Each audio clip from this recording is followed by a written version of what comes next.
Veins తో బాధపడుతున్నారా? భారతదేశంలోనే బెస్ట్ ట్రీట్మెంట్ అందించే ఏకైక హాస్పిటల్ ఏవిస్. నమస్కారం, వెల్కమ్ టు సుమన్ టీవీ. నేను గీతాంజలి. ప్రస్తుతం మనతో పాటు శ్రీచక్ర పీఠం వ్యవస్థాపకులు, ప్రముఖ జ్యోతిష్యులు బ్రహ్మశ్రీ ప్రదీప్ జోషి గురువు గారు ఉన్నారు. వారితో మాట్లాడదాం. గురుగారు నమస్కారం అండి.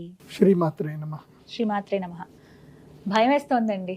ప్రళయం రాబోతుందా అంటూ కొన్ని వీడియోస్ అవి చూస్తుంటే సంకేతాలు కూడా ఉన్నాయని చెప్తూ ఉంటే నిజంగానే భయం వేస్తోంది. అలాంటి పరిస్థితి ఉందా అని అడగాలనుకోండి. ఎందుకంటే ఎగ్జాంపుల్గా ఏవి చూపిస్తున్నారంటే, సముద్రం అడుగులో ఎక్కడో ఉండే చేపలు కూడా బయటికి వస్తున్నాయి, గుంపులు గుంపుల షార్కులు చచ్చిపోయాయి. అసలు మనం ఎక్కడ వింతగా కనిపించేవి తుఫాన్లు, వరదలు, అలాగే భూకంపాలు వచ్చే ముందు బయటికి వచ్చే ఏవైతే జంతువులు ఇవి ఉన్నాయో అవి వస్తున్నాయి అని చెప్పి చూపిస్తున్నారు వీడియోస్ అవి. అంటే గతంలో కూడా మనం ఒకసారి మాట్లాడాం, మీరు అన్నారు షష్టగ్రహ కూటమి ఉంది, దాని ప్రభావం ఉంటుంది అని చెప్పి. అవే ఇవి అని అనుకోవాలా, అసలు ఏంటి? శ్రీ గురుభ్యో నమః. శ్రీమాత్రే నమః. విద్యుద్ధామ సమప్రభాం మృగపతి స్కందస్థితాం భీషణాం కన్యాభికరవాలకేట విలసదస్తాభిరా సేవితాం హస్తైశ్చక్రగధాసికేట విశికాంశ్చాపం గుణం తర్జనీం బిభ్రాణాం అనలాత్మికాం శశిధరాం దుర్గాం త్రినేత్రాం భజే. శ్రీమాత్రే. ఇందాక నేను ఎంత భక్తి విశ్వాసాలతోటి అమ్మవారిని స్మరించుకుంటూ నేను ఎంత ప్రార్థన చేశానో, ఇప్పుడు భూమి మీద నివసించేటువంటి ప్రతి జీవి కూడా అమ్మవారిని అలా ప్రార్థించవలసిన సమయం ఇది. ఎందుకోసమంటే శనిగ్రహం యొక్క సంచారం చాలా కీలకమైంది. శని మీనరాశి లోపలికి 30 సంవత్సరాలకు ఒకసారి అడుగు పెడతాడు. ప్రతి రాశి లోపలికి ఎంటర్ అవ్వడం అంటే 30 సంవత్సరాలకు ఒకసారి. కానీ మీనరాశి లోపలికి 30 సంవత్సరాలకు ఎప్పుడైతే ఎంటర్ అవుతాడో, మీనం అంటే ఏమిటి? చేప. చేప అంటే జలతత్వ రాశి అని అర్థం. 12 రాశుల్లో జలతత్వ రాశి ఒక్కటే ఒక్క రాశి మీనరాశి. కుంభరాశి కూడా జలతత్వ రాశి అంటారు, కాకపోతే పృథ్వీతత్వం కలిసి ఉంటుంది కాబట్టి అది జలతత్వ రాశి. అందుకే కుంభరాశి లోపలికి శని అడుగు పెట్టినప్పుడు ఏమైంది అని అంటే, మనం ఎన్నో విపత్తులు చూసాం. ఇప్పుడు విజయవాడ జరిగిన విపత్తు చూసాము, తర్వాత అక్కడ కేదార్నాథ్లో జరిగిన విపత్తు చూసాము, మొన్న ఈ మధ్యనే కులుమనాల్లో జరిగిన విపత్తు చూసాము, తర్వాత విదేశాల్లో జరిగిన విపత్తులు ఎన్నో చూసాము. ఎక్కడ చూసినా జల ప్రళయాలు చాలా భయంకరంగా జరిగాయి. ఎప్పటి వరకు కుంభరాశిలో 2.5 సంవత్సరాలు శనిగ్రహం ఉన్నన్ని రోజులు ఈ జల ప్రళయాలన్నీ కూడా జరిగాయి. ఇప్పుడు మీనరాశి లోపలికి శని అడుగు పెట్టాడు. ఎప్పుడైతే మీనరాశి లోపలికి శని అడుగు పెడతాడో అదే సందర్భంలో షష్టగ్రహ కూటమి ఏర్పడుతుంది. ఎప్పుడు మార్చి 29వ తారీఖు నుంచి మే 25 వరకు స్ట్రాంగ్ గా ఉంటుంది. ఇంకా మే 25 వరకు అయితే దాన్ని కప్పర యోగం అంటారు. సో ఈ కప్పర యోగం ఎప్పుడైతే వస్తుందో, ఈ యోగం వచ్చినప్పుడు ఈ 2 నెలల కాలము భూలోకంలో ఉండేటువంటి జీవులకు కష్టకాలం. అది మనుషులకైనా జంతువులకైనా కష్టకాలం. ముఖ్యంగా జలచరములకు కష్టకాలం. అంటే నీటిలో ఏవైతే ఉంటాయో, నీటిలో ఉండేటువంటి జీవరాశులన్నీ కూడా సమూలంగా అవి నాశనం అవుతూ ఉంటాయి అన్నమాట. అంటే పరివర్తనం అంటారు, ప్రకృతిలో పరివర్తనం అంటారు, కాకపోతే ఇది ప్రళయానికి సూచన. ఇది ఎలాంటి ప్రళయం వస్తుంది అని అంటే, భూమి లోపల మార్పులు ఏర్పడతాయి. మార్పులు ఏర్పడి ముఖ్యంగా భూమి అంతర్గర్భము లోపల భూకంపాలు ఏర్పడము, అదేవిధంగా వాల్కెనస్ ఏవైతే ఉంటుందో అవి బయటపడము, ఇవి ఒకటి జరుగుతాయి. రెండవది ఒకటి ఏంటంటే, మనం చాలా బాగా ఆలోచించాల్సిన విషయం ఏంటంటే, సింపుల్, ఇది కొంచెం సైంటిఫిక్గా మీరు అర్థం చేసుకోవాలి. ఈ భూమి పైన అంటే ఈ ఆకాశంలో అంతరిక్షంలో సంచరించేటివన్నీ కూడా గ్రావిటేషనల్ ఫోర్స్ తోటే సంచరిస్తాయి. ఇప్పుడు మనము ఈ ప్లానెటరీ పొజిషన్ చూద్దాం. మన భూమి నుంచి లెక్కేసుకుందాం. మొట్టమొదటిగా మన భూమి, తర్వాత మన భూమి తర్వాత ఉండేది చంద్రగ్రహం, ఆ తర్వాత ఉండేది బుధగ్రహము, ఆ తర్వాత ఉండేది శుక్రగ్రహము. ఈ 3 గ్రహం తర్వాత మనకి సూర్యగ్రహం వస్తాడు. సూర్యుడు దాటగానే ఉండేటువంటి గ్రహం ఏంటంటే కుజగ్రహము. కుజగ్రహం దాటిన తర్వాత ఉండే గ్రహము బృహస్పతి. బృహస్పతి తర్వాత ఉండే గ్రహము శనిగ్రహం. అంటే సూర్యుడికి అటువైపు 3 గ్రహాలు, ఇటువైపు 3 గ్రహాలు, తర్వాత మన భూమి. సో భూమి 3 గ్రహాలు, సూర్యుడు 3 గ్రహాలు. సో దీని లోపల ఈ 3 గ్రహాలు ఏవైతుందో చంద్రుడు, బుధుడు, శుక్రుడు, ఇవి శీఘ్రగతులు అని అంటారు. అంటే ఇవి ఎప్పుడు కూడా సూర్యుడితో పాటు సంచరిస్తూ ఉంటే మనకు కనబడతాయి. అంటే తొందరగా మూవ్ అవుతూ ఉంటాయి. వీటిని శీఘ్రగతులు అంటారు. తర్వాత అతి శీఘ్రము కాదు, అతి మందము కాదు, సామాన్యంగా వెళ్ళేది కుజగ్రహం. కుజగ్రహం కూడా అంతే భూమితో పాటు ఎట్లాగైతే సంచారం అవుతా ఉంటుంది. మందగతులు ఏమిటంటే గనక గురుగ్రహము, శనిగ్రహం మందగతులు. దీంట్లో ఎక్కువగా గ్రావిటేషనల్ ఫోర్స్ ఉన్నది దేనికి అని అంటే గురుగ్రహానికి ఎక్కువగా గ్రావిటేషనల్ ఫోర్స్ ఉంటుంది. సో గురుగ్రహము మన భూమిలాగా అది డెన్సిటీ ఉండదు. శుక్రగ్రహము, గురుగ్రహం ఈ రెండిటికి డెన్సిటీ ఉండదు. ఇవన్నీ లైక్ ఒక వాయుగోళం లాగానే ఉంటుంది, కాకపోతే మనం చూడడానికి గుండ్రంగా కనిపిస్తాయి. కాకపోతే అక్కడ భూమి, పృథ్వీ తత్వం అక్కడ ఉండదు. కాకపోతే వాటికి గ్రావిటేషనల్ ఫోర్స్ ఎక్కువగా ఉంటుంది. దాని లోపల అన్ని కూడా చిన్న చిన్న రాళ్ళు అన్ని కూడా తిరుగుతూ ఉంటాయి. ఇది మనందరికీ సైంటిఫిక్ గా తెలిసిన విషయం. ఈ భూమికి తర్వాత కుజగ్రహానికి మధ్యలో కేతు గణాలు అని ఉంటాయి. అంటే ఇవన్నీ కూడా భూమి అంతే సైజు ఉన్నటువంటి, ఇంకా భూమి కన్నా పెద్ద సైజు కానీ, చంద్రుడంత సైజు కానీ పెద్ద పెద్ద రాళ్ళు ఇవన్నీ కూడా ఏంటంటే తిరుగుతూ ఉంటాయి. ఏవి కుజగ్రహానికి తర్వాత గురుగ్రహానికి మధ్యలో తిరుగుతూ ఉంటాయి. ఇది చాలా ఇంపార్టెంట్ విషయం, అర్థం చేసుకోండి. అవన్నీ కూడా గ్రావిటేషనల్ ఫోర్స్ తోనే తిరుగుతాయి. ఎప్పుడైతే ఈ 6 గ్రహాలు ఒకే దగ్గరికి వచ్చేసాయో, ఇప్పుడు గురుగ్రహము తర్వాత ఇవన్నీ కూడా దీన్ని మాలాయోగము అంటారు. సూర్యుడు, చంద్రుడు, బుధుడు, శుక్రుడు, శని, రాహు 6 గ్రహాలు ఒకే స్థానంలో వస్తున్నాయి మీనరాశిలో. దాని నుంచి జస్ట్ ఒక 60 డిగ్రీల దూరంలో మాత్రమే, 60 అంటే దాదాపు 58 డిగ్రీల దూరంలో మాత్రమే గురుగ్రహం ఉన్నాడు. ఇవి ఎన్ని డిగ్రీలో ఉన్నాయనంటే ఆల్మోస్ట్ ఇవన్నీ కూడా 90 డిగ్రీస్ దూరంలోనే ఇవన్నీ ఒక దగ్గర కొలాబరేట్ అయి ఉన్నాయి. సో 90 డిగ్రీస్లో ఇవన్నీ కొలాబరేట్ అయినాయంటే రిమైనింగ్ స్పేస్ అంతా కూడా ఖాళీ ఉన్నట్టే కదా. సో ఈ గ్రావిటేషనల్ ఫోర్స్ ఏదైతే గనక అట్రాక్ట్ చేసి భూమి వైపు ఏవి రాకుండా ఏదైతే ఆపుతుందో అవి ఆగిపోవు. సో అవి అటు గురుగ్రహం గ్రావిటేషనల్ ఫోర్స్ లాక్కుండా ఆ గ్రావిటేషనల్ ఫోర్స్ నుంచి తప్పుకొని కొన్ని రాళ్ళు బయటకు వచ్చేస్తాయి. వాటిని కేతు గణాలు అంటారు మన బృహత్ సంహిత ప్రకారం చెప్పాలంటే. అవి భూమి వైపు ట్రావెల్ చేయడం స్టార్ట్ చేస్తాయి. ఇప్పుడు ఆ సూచన మీకు కనిపిస్తుంది రాబోయే మీరు కొన్ని రోజుల్లో మీకు ఆ న్యూస్ కూడా వచ్చేస్తుంది. నాసా నుంచో లేకపోతే వాటి నుంచి న్యూస్ స్టార్ట్ అవుతుంది. సో భూమి మీదికి ఒక అత్యంత పెద్దనైనటువంటి ఇంకొక శకలం రాబోతుంది, భూమిని ఢీకొట్టబోతుంది. సో దానికి కౌంట్ డౌన్ టైం స్టార్ట్ అయిందంటే 2040కి ఇది కౌంట్ డౌన్ స్టార్ట్ అవుతుంది. ఈ రోజు నుంచి మొదలు, అంటే 2025 నుంచి మొదలు 2040కి కరెక్ట్ గా 15 ఏళ్లకి కౌంట్ డౌన్ స్టార్ట్ అవుతుంది. ఈ కౌంట్ డౌన్ ఎప్పుడైతే స్టార్ట్ అవుతుంది అని అర్థం ఏంటంటే ఇంకా ప్రళయం రాబోతుంది. 2040 ప్రళయం అయితే 100%, దెర్ ఇస్ నో డౌట్. 2040లో ప్రళయం ఉండబోతుంది. దానికి శ్రీకారం ఇక్కడ స్టార్ట్ అవుతుంది. అది చెప్పడానికి ఆ సూచన, ప్రకృతిలో వచ్చేటువంటి సూచనని ఇది. ఇక్కడ నుంచి ఏం జరుగుతుంది అని అంటే ఇది మనం అబ్జర్వేషన్ చేసుకోవాలి. ఇప్పుడు ఈ 2025లో ఉండేటువంటి జనాభా సంఖ్య ఇప్పుడైతే చూసుకున్నారో ఈ జనాభా సంఖ్య క్రమేపీ తగ్గుతూ ఉంటుంది. మనుషుల యొక్క పునరుత్పత్తి సామర్థ్యం తగ్గుతుంది, మనుషులు తగ్గుతూ ఉంటారు, జంతువులు పెరుగుతూ ఉంటాయి. ఇప్పటి నుంచి సూక్ష్మ జంతువులు, క్రిమి కీటకాలు, తర్వాత ఇంకా వేరే జంతువులు ముఖ్యంగా ఏంటంటే అండజములు అంటారు. అంటే అండము అంటే గుడ్లలో నుంచి పెరిగేటువంటి జంతువులు పెరుగుతాయి. ఇప్పటి నుంచి చాలా పెరుగుతాయి. ఇంకా ఇక్కడ నుంచి జంతువులు బాగా పెరుగుతాయి, మనుషులు తగ్గుతారు. ఇంకా సో మనుషులు క్రమేపీ మనుషుల యొక్క విస్తీర్ణం తగ్గుతుంది, వాళ్ళ యొక్క ఆయుష్ పరిణామం కూడా తగ్గుతూ ఉంటుంది. ఈ యొక్క 2 నెలల కాలం ఏదైతే ఉందో ఇది చాలా సీరియస్ కాలం. ఎప్పుడు మార్చి 29 నుంచి మొదలు మే 29 వరకు ఈ 60 రోజుల కాలము గడ్డు కాలము. ఇందులోపల జల ప్రళయాలు రావచ్చు, వాల్కనోస్ రావచ్చు, భూకంపం అయితే 100% వస్తుంది. ఎక్కడ అనేది తెలుసుకోవచ్చా గురు? భూకంపము మన భారతదేశంలో అయితే ఛాన్సెస్ తక్కువ, 40% మాత్రమే ఉంది. విదేశాలలో ఎక్కువగా ఛాన్సెస్ ఉన్నాయి. కానీ మన భారతదేశంలో కూడా రావచ్చు, డక్కన్ ప్రాంతంలోనే వస్తుంది. సో లాస్ట్ టైం ఇట్లాగే ఇది జరిగినప్పుడు వృషభ రాశిలో శనిగ్రహం ఎంటర్ అయినప్పుడు మనకి బుర్జులో భయంకరమైన భూకంపం ఏర్పడింది. ఇది మన యొక్క గుజరాత్లో గుజరాత్లో భయంకరమైన భూకంపం ఏర్పడింది.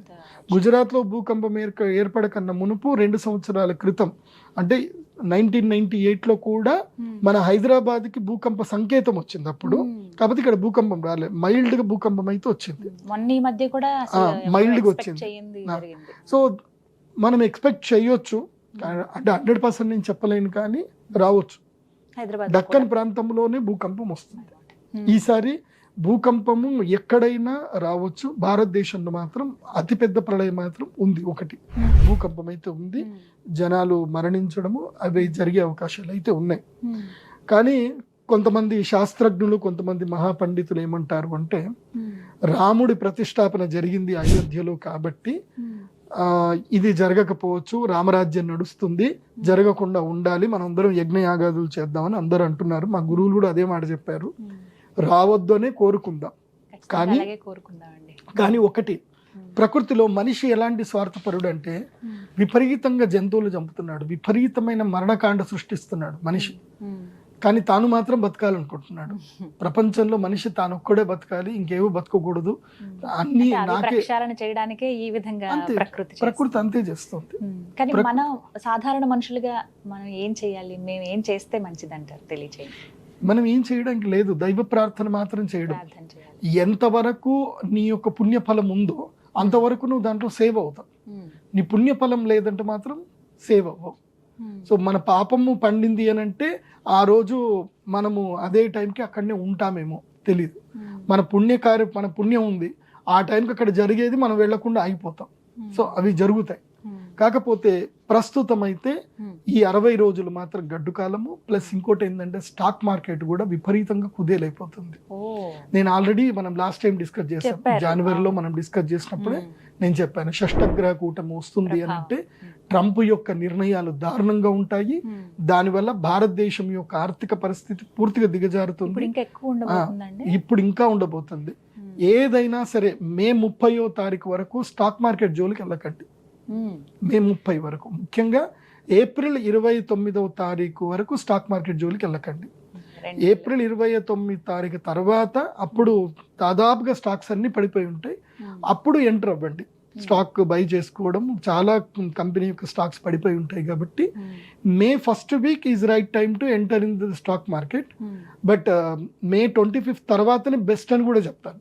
అంటే ఎక్స్పీరియన్స్ ఉన్నటువంటి వాళ్ళు మే ఫస్ట్ వీక్లో ఎంటర్ అవ్వచ్చు మళ్ళీ స్టాక్లోకి. మే 30th తర్వాత మాత్రమే మళ్ళీ స్టాక్ మార్కెట్ లోకి ఎంటర్ అవ్వండి.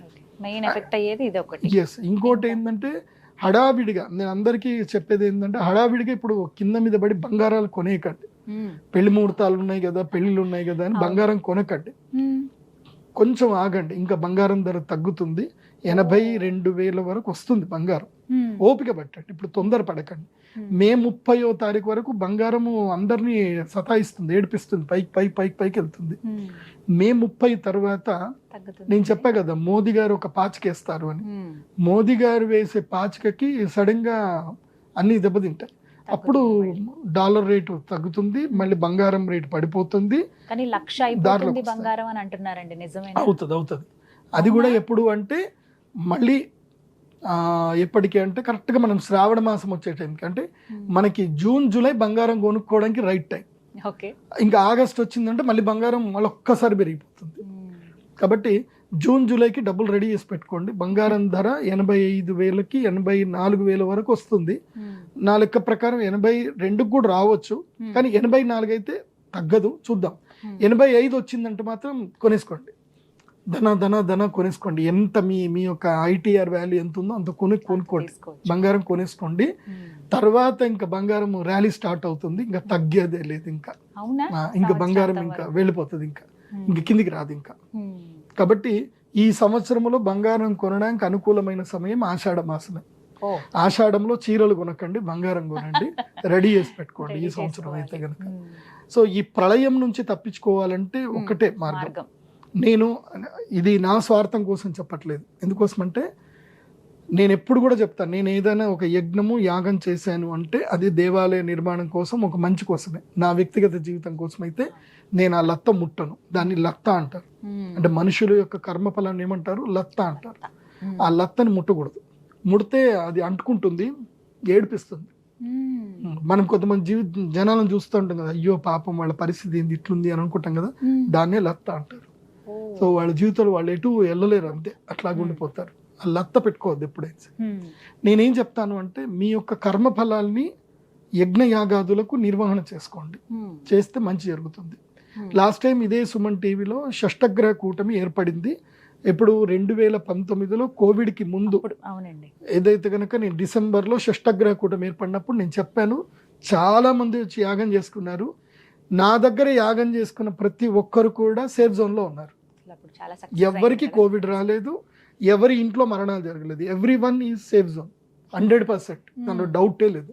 నా దగ్గర డేటా కూడా ఉంది. అందరు చెప్పారు, గురూజీ మాకు కరోనా అసలు ఎఫెక్ట్ రాలేదు, మాకు మీ దగ్గర యాగం చేసుకున్నాం, కరోనా ఎఫెక్ట్ రాలేదు. ఇప్పుడు కరెక్ట్గా 5 ఏళ్ళు మళ్ళీ 2025 మళ్ళీ షష్టగ్రహ కూటమి వచ్చింది. ఇప్పుడు ఈ షష్టగ్రహ కూటమిలో అందరికీ నేను చెప్పేది ఏంటంటే, యాగం చేసుకోండి. యాగం చేసుకొని ఇంట్లో యంత్రం పెట్టుకోండి. యంత్రం లేకపోయినా కనీసం ఈ మాల, ఇది ప్రత్యేకమైనటువంటి కృష్ణ స్ఫటిక మాల, ఈ మాల కానీ లేదంటే కుజగ్రహ మాల కానీ ఏదైనా ఒక మాల తప్పకుండా మాలను ధరించండి. ఈ మాల మెడలో వేసుకుంటే ఏ నెగిటివ్ మీ దగ్గర దాకా రాదు. ఎందుకోసం అంటే ఇది భూగర్భంలో నుంచి తీసినటువంటి అద్భుతమైన శిల ఇది. సో దీని ఏంటంటే జస్ట్ ఒకదాని ఇట్లా మెల్లిగా రబ్ చేసి మనం స్మెల్ చూస్తే మనకి బొగ్గు వాసన, కాళ్ళ వాసన వస్తుంది. ఇది చాలా ప్రత్యేకమైన రత్నం. ఇది ఎవరి దగ్గర దొరకదు. ఇది కృష్ణ స్ఫటికమాల. నేను ప్రత్యేకంగా తిరిగి చేసి, కొంతమంది పాత ఇది రావణ సంహిత లాంటి పుస్తకాలు చదివి ఇది ఎక్కడుందో ఆర్డర్ చేయించి వెతికిచ్చి మరి నేను ఇంపోర్ట్ చేయించుకున్నది. ఎవరి దగ్గర దొరకదు. ఇది మీరు భారతదేశంలో ఎక్కడ వెళ్ళండి దొరకదు. కృష్ణ స్ఫటికమాల ఎవరి దగ్గర దొరకదు. ఈ కృష్ణ స్ఫటికమాల అందరికి ఇస్తాను. ఇది గ్రహణం రోజు మాత్రం ఇస్తాను. ఆ గ్రహణం రోజు అందరూ కృష్ణ స్ఫటికమాల ధరించండి. ఆ జగదంబ అనుగ్రహంతో మీకు ఎవ్వరికి ఏ అరిష్టం కూడా జరగదు. కాకపోతే జాగ్రత్త పడాల్సింది ఎవరెవరు చెప్తాను వినండి. ముఖ్యంగా వరి నాటు చేసేటువంటి రైతులు, తర్వాత మామిడి పండ్ల రైతులు, మామిడి ఎవరైతే పండిస్తున్నారో ఆ రైతులు చాలా జాగ్రత్తగా ఉండాలి. ఇప్పుడు సీజన్ తప్పకుండా మొత్తం రాలిపోతాయి కంప్లీట్ గా. మామిడికాయలన్నీ రాలిపోతాయి, పూత పోతుంది. చాలా ఇప్పుడు ఎలా వస్తుందంటే ఈదురు గాలులతోటి వర్షాలు వడగళ్ళ వాళ్ళని పడతాయి. ఇప్పుడు సడన్ గా పడతాయి. సో మామిడి నష్టపోతారు, సడన్ గా వరి పైర్లు కూడా నష్టపోతారు. ఈదురుగాళ్ళు భయంకరంగా వస్తాయి. తర్వాత వేడి విపరీతంగా అవుతుంది. నేను మీకు చెప్పేది ఏంటంటే, ఈ షష్టగ్రహ కూటమి అయిన తర్వాత 2 నెలలు 3 నెలల కాలం ఎవరైనా సరే పేదవాళ్ళు రేకుల ఇళ్లల్లో ఉంటే ఇల్లు ఖాళీ చేసేసేయండి, వేరే ఇళ్లలోకి వెళ్ళండి. లేదంటే ఇంటి మీద గడ్డి అయినా వేసుకోండి. ఎందుకోసం అంటే ఈసారి ఎండ తీవ్రతకు చనిపోయిన వాళ్ళు ఎక్కువ ఉంటారు. ఈసారి ఎండ తీవ్రత చాలా ఎక్కువగా ఉంటుంది. ఈసారి మాత్రం చాలా జాగ్రత్తగా ఉండండి. తర్వాత స్కిన్ ఎలర్జీస్ ఎక్కువగా వస్తాయి, రోగాలు ఎక్కువగా వస్తాయి, డీహైడ్రేషన్స్ ప్రాబ్లమ్స్ ఎక్కువగా వస్తాయి. అండ్ పుట్టిన శిశువులు ఎక్కువగా చనిపోతారు. ఇప్పుడు ఇది అంతే, ఆ కాలం అది, ఆ కాల పరిస్థితి ఏంటంటే ఇదంతా షష్టగ్రహ కూటమి వల్లనే. బాలగ్రహ అరిష్టాలు ఉంటాయి. 3 ఏళ్ల వయసు లోపల ఉన్న పిల్లలు ఎక్కువగా మరణిస్తారు. ఇప్పుడు అది కౌంట్ డౌన్ పెరుగుతుంది. మీకు న్యూస్ లో కూడా వస్తాయి, కూడా చూడండి. ఈ షష్టగ్రహ కూటమి ప్రభావము ఆషాఢ మాసము వర్షం పడేంత వరకు ఉంటుంది. ఆషాఢ పౌర్ణమి అంటే గురు పౌర్ణమి వరకు వర్షం పడేంత వరకు, అంటే తొలకరి చెనుకలు పెద్ద ఏకాదశి వరకు దీని యొక్క ప్రభావం ఉంటుంది. కాబట్టి అందరూ జాగ్రత్త పడండి. ఆహార విషయంలో చాలా అప్రమత్తంగా ఉండండి. అండ్ రిప్రొడక్షన్ రేట్ కూడా పడిపోతుంది, పిల్లలు పుట్టరు. నేను ఆల్రెడీ లాస్ట్ టైం ఎప్పుడో చెప్పాను, షష్టగ్రహ కూటమి రాబోతుంది. షష్టగ్రహ కూటమి నుంచి షష్టగ్రహ కూటమి వరకు ఆ మధ్య పంచగ్రహ కూటమి ఏర్పడింది. పోయిన మేలలో పంచగ్రహ కూటమి ఏర్పడింది, తర్వాత షష్టగ్రహ కూటమి ఏర్పడింది. నేనే చెప్పాను, ఇది సంధి కాలము. ఈ సంధి కాలంలో జలప్రళయాలు జరుగుతాయి, మనుషులు పుట్టుక తగ్గిపోతుందని చెప్పాను. నేను చెప్పినట్టుగా జరిగింది. జలప్రళయాలు జరిగాయి. ఇప్పుడు తమిళనాడు సీఎం కూడా చెప్తున్నాడు, ఎంతమంది తొందరగా పిల్లల్ని కనండి, ఎక్కువ మంది పిల్లల్ని కనండి, అందరూ కొత్త దంపతులు పిల్లల్ని కనండి చెప్తున్నారు. ఎందుకోసమంటే ముసలోళ్ళు పెరిగిపోతున్నారు, వయసు వాళ్ళు ముసలోళ్ళు అయిపోతున్నారు. వయసులో ఉన్న పిల్లల్ని కనట్లే, వృద్ధి తగ్గిపోతుంది. వాళ్ళు ఇష్టపూర్వకం కనట్లేదు కాదు. ఏం జరుగుతుంది అనంటే రిప్రొడక్షన్ వాల్యూస్ పడిపోతున్నాయి, మనిషి యొక్క శరీరాలు పడిపోతున్నాయి. సో ఇది కొంచెం గడ్డు కాలం. ఈ 60 నెలల కాలము చాలా గడ్డు కాలము. కాబట్టి ఎవరైనా మీ మ్యూచువల్ ఫండ్స్లో డబ్బులు ఉన్నా, స్టాక్ మార్కెట్లో డబ్బులు ఉన్నా ఎగ్జిట్ అయిపోండి. కొంతలైనా సరే ఎగ్జిట్ అయిపోండి. నేను కూడా ఎగ్జిట్ అయిపోతున్నా. నాది కూడా మ్యూచువల్ ఫండ్స్లో ఒక 3 లక్షలు 4 లక్షలు ఏమో ఉంటాయి. నేను కూడా ఎగ్జిట్ అయిపోయా. నాకు తెలుసు కాబట్టి ఎగ్జిట్ అయిపోయా. కాబట్టి తొందరగా ఎగ్జిట్ అవ్వండి. ఎవరన్నా ఇంకా లేదండి మేము డబ్బులు ఎక్కడ పెట్టుకోవాలి అంటే దేంట్లో పెట్టడానికి లేదు, బ్యాంకింగ్ స్టాక్స్లో మాత్రం పెట్టుకోవచ్చు, లేదా గోల్డ్ స్టాక్స్లో పెట్టుకోండి. కానీ గోల్డ్ స్టాక్ కూడా తగ్గిపోతుంది కానీ మళ్ళీ పెరుగుతుంది, జాగ్రత్త. ఇంకోటి ఏంటంటే ఈ సంవత్సరానికి ఏంటంటే రైతులు కూడా చాలా జాగ్రత్తగా ఉండాలి. రైతులు ఎక్కువ శాతము కూరగాయలు పండించడానికే కాన్సన్ట్రేషన్ చేయండి. కూరగాయలు పండించడం వల్ల ఏంటంటే ఎవరైతే రైతులు కూరగాయలు పండిస్తారో వాళ్ళకి ఈ సంవత్సరం లాభం. ముఖ్యంగా తెల్ల ఉల్లిపాయ ఎవరైతే పండిస్తారో వాళ్ళకి లాభం ఉంటుంది. అండ్ టొమాటో రైతులకు ఈసారి జూన్ జూలై ఆగస్టు రైతులకి ఇది June July August September October వరకు రైతులకి ఇది 5 నెలల కాలం లాభదాయకంగా ఉంటుంది. ముఖ్యంగా టమాటా రైతులకు, అదేవిధంగా కూరగాయల రైతులకు అందరికీ ఈ 5 months పీరియడ్ మంచి పీరియడ్ ఉంటుంది. కాకపోతే ఏంటంటే కాపాడిన వాళ్ళకే, ఎందుకోసం అంటే ఈసారి సస్యనాశనం ఎక్కువగా జరుగుతుంది కాబట్టి ఆ విషయంలో జాగ్రత్తగా ఉండండి. అయితే ఈ సంవత్సరం నేను ఈ రొయ్యలు పండించేటువంటి వాళ్ళకి మాత్రం చెప్పేది ఏంటంటే ఈ సంవత్సరం విత్డ్రాల్ అయిపోండి అని చెప్తాను. చనిపోతాయి ఈసారి రొయ్యలు, చాలా చనిపోతాయి. చేపలు, రొయ్యలు చాలా చనిపోతాయి ఈసారి. సో చాలా జాగ్రత్తగా ఉండండి. మీరు ఎంత ప్రయత్నం చేసినా చనిపోతాయి. దానికి ఎగ్జాంపులే ఇందాక మీకు ఇంట్రొడక్షన్లో మీకు చూపించిన ఫోటోలు ఏవి. సో ఆ వీడియోలు చూశారు కదా, మొత్తము చేపలు తీవ్రతరంగా అన్ని కొట్టుకొచ్చి బయటకు వచ్చి చనిపోతున్నాయి. జపాన్లో కూడా ఒక కైండ్ ఆఫ్ ఒక ఫిష్ ఉందట, అది అసలు కనబడదట. అక్కడ జపాన్లో ఎప్పుడైతే అతిపెద్ద భూకంపాలు ఏర్పడి డూమ్స్ డే ఏర్పడిందో అప్పుడే కనబడిందట, మళ్ళీ కనబడలేదట. ఈసారి అది వచ్చిందట. సో ఇలా నేచర్లో అయితే అన్ని తెలుస్తా ఉన్నాయి. ఇదైతే మంచి టైం అయితే కాదు ఈ 2 నెలల వరకు మనం చేయగలిగింది. కాబట్టి షష్టగ్రహ కూటమి అందరూ కూడా మీ దేవాలయాల్లో అక్కడక్కడ తప్పకుండా అరిష్ట నివారణ తంత్ర యాగాలు చేయాలి. అచింత్య మంత్రములోని కొన్ని ఉంటాయి, అచింత్య మంత్రములు చదువుకొని చేస్తే మంచిది. మా వరకు మా శ్రీచక్ర పీఠంలో అయితే గనక మా దగ్గర రుద్రశూలం ఉంటుంది. ఎవరెవరికైతే రుద్రశూల స్పర్శ ఒక్కసారి వాళ్ళ ఆజ్ఞా చక్రానికి అవుతుందో ఇంకా వాళ్ళ జీవితంలో నెగిటివ్స్ రావు. ఇంకా అది 100%. రుద్రశూలం ఒక్కటే ఉంటుంది. ఆ రుద్రశూల స్పర్శ ఎప్పటి వరకైతే ఆ రుద్రశూల స్పర్శ చేసుకున్నారో వాళ్ళందరూ మంచుకున్నారు. సో మళ్ళీ ఆ రుద్రశూలం కేవలం నేను గ్రహణం అప్పుడే తీస్తాను, మళ్ళీ అక్షయ తృతీయ లేదంటే మన యొక్క ధనత్రయోదశి అప్పుడు తీస్తాను. కాబట్టి రుద్రశూలం ఆ రోజు తీస్తాను కాబట్టి రుద్రశూల స్పర్శకు అందరు రండి. కానీ రుద్రశూల స్నానం మాత్రం కేవలం గ్రహణం అప్పుడే ఇస్తాను. రుద్రశూల స్నానం ప్రతిరోజు ప్రతిసారి ఉండదు, కేవలం గ్రహణం అప్పుడు మాత్రమే రుద్రశూల స్నానం ఉంటుంది. కాబట్టి అందరూ కూడా మా శ్రీచక్ర పీఠానికి రండి, రుద్రశూల స్నానం చేయండి, రుద్రశూల స్పర్శ అందరికి అదైతే ఫ్రీగా ఉంటుంది. యాగం చేసుకోవాలంటే హ్యాపీగా అందరు చేసుకోవచ్చు. ధైర్యంగా ఉంటాం మీ మాట నమ్మి. కానీ జరిగేది జరుగుతుంది, కానీ ఎదుర్కొనే శక్తి కూడా ఇవ్వమని అమ్మవారినే కోరుకోవాలి. అంతే. చాలా సంతోషం గురుగారు. నమస్కారం అండి. శ్రీమాత్రి.